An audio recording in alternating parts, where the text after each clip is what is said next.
Facilitated by British rule over Palestine during the interwar period, Zionist settlement patterns focused strategically on Palestine's agriculturally rich valleys and coastal plains, largely disregarding the centers of ancient Jewish civilization that were located in Palestine's central hilly regions.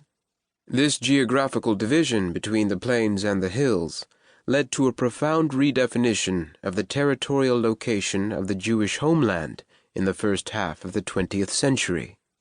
When the 1937 Peel Partition Plan and the 1947 UN Partition Plan proposed a Jewish state be established in Palestine, they mapped out the coastal and valley areas, where Zionist land purchases were highest relative to the landholdings of the indigenous Arab population. Zionist leaders pragmatically built support for the idea of partition on strategic reasons, not religious ones. "Erect a Jewish state at once," wrote David Ben-Gurion, "even if it is not in the whole land." Thus, when Zionist leaders celebrated in 1947 their most prominent diplomatic achievement, the two-thirds majority vote in the UN General Assembly in favor of partition, they accepted a state that included neither Jerusalem, which was meant to be internationalized, nor the hill lands of their forefathers, known in the Bible as Judea and Samaria, which were annexed by Jordan's King Abdullah and came to be known as the West Bank portion of his kingdom. The boundaries established by the 1947 UN Partition Plan were rejected by the Palestinian Arabs. They viewed all of Mandate Palestine as their national patrimony, a belief based on their long-standing presence as an overwhelming majority at the time of the 1917 British occupation. Denied the promise of self-determination following the First World War, when they constituted 90% of the population, Palestinians found themselves under a British imperial administration whose commitment to Zionism was perceived as a grave threat to their national identity. Conflict was inevitable, and with every round of violence and negotiations, Palestinian Arabs witnessed a gradual but marked recession of the actual portion of land available for the establishment of their state.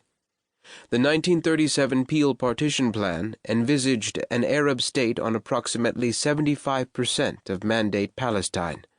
The 1947 UN Partition Plan reduced that amount to 44%. And, when armistice lines brought the subsequent fighting to a close in 1949, only 22% was left outside the borders of the new state of Israel. The 1947-49 war for Palestine created a refugee problem of immense proportions and, for the next few decades, Palestinians rejected any official recognition of the new state of Israel. But a new set of political equations was created by the 1967 war and the 1987 Intifada. Israel finally came to be accepted by most Palestinians as a permanent presence. Palestinians' support for a diplomatic compromise with Israel was driven by a commitment to having their own sovereign, independent country.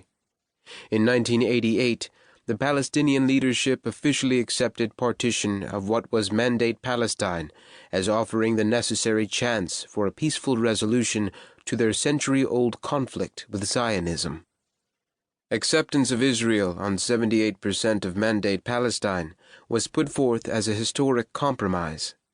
They claimed 100% of the 22% that remained. Israel, however, viewed the Palestinian compromise as the start of negotiations, not an end. The reason for this was that, following Israel's 1967 conquest and occupation of the West Bank and Gaza, increasing numbers of Israelis demanded expanded control beyond Israel's borders. Now that they controlled the hilly lands steeped in biblical antiquity, some Israelis argued a God-given right to establish a dominant Jewish presence there. The post-1967 growth of Jewish settlements in the Palestinian-occupied territories was seen by the rest of the world as a contravention of international law, which prohibits the transfer of people from the occupying state to the occupied area. But in the battle for Israeli public support, the pro-settlement lobby described themselves as the present embodiment of the Zionist settlement movement. How